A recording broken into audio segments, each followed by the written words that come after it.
Le TDA et le TDAH vont avoir un impact important sur les apprentissages de l'enfant. Mais c'est important de bien distinguer. Le TDA, on parle d'un trouble du déficit de l'attention. L'enfant va avoir de la difficulté à se concentrer, à faire un effort mental soutenu pendant longtemps. Il va avoir de la difficulté aussi dans ce qu'on appelle l'attention partagée, c'est-à-dire écouter qu'est-ce que le professeur est en train de dire, mais aussi prendre des notes.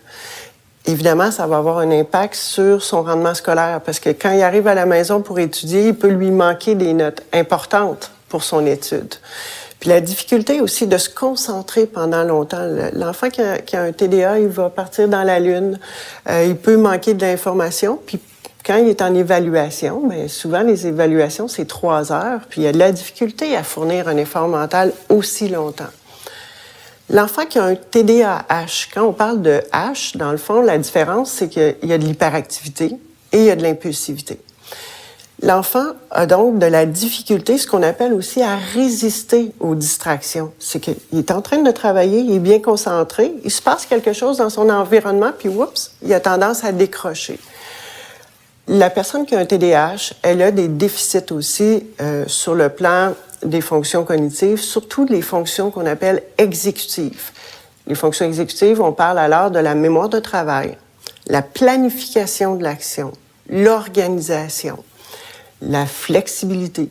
Donc, il y a des déficits cognitifs qui font en sorte que même si l'enfant est intelligent, il y a de la difficulté à se concentrer, à travailler, et ça va avoir un impact sur ses apprentissages en français, en mathématiques, puis dans l'ensemble des matières scolaires. L'enfant qui a un TDA, ce qu'on se rend compte souvent, c'est qu'il va traiter l'information plus lentement. Il va faire ses choses lentement, s'habiller lentement, travailler lentement. Donc, il y a une lenteur d'exécution qui est souvent associée au TDA. Le TDAH, en revanche, lui, son compromis vitesse-précision, il est axé sur la vitesse au détriment de la précision.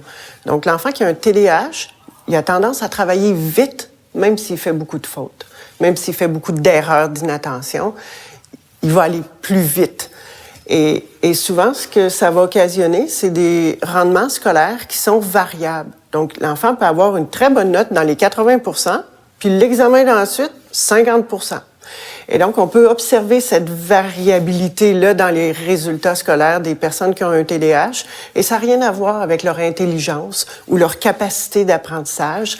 C'est ce qui est, dans le fond, c'est ça qui est un peu difficile pour ces personnes-là, parce que elles savent qu'elles sont intelligentes, qu'elles sont capables, mais le rendement ne suit pas toujours leur effort. Et donc, d'où l'importance de traiter le TDA et de traiter le TDAH pour les aider à s'ajuster puis à être capables de fournir l'effort mental nécessaire pour accomplir notamment des tâches qui nécessitent l'attention, comme à l'école, par exemple, et les tâches intellectuelles.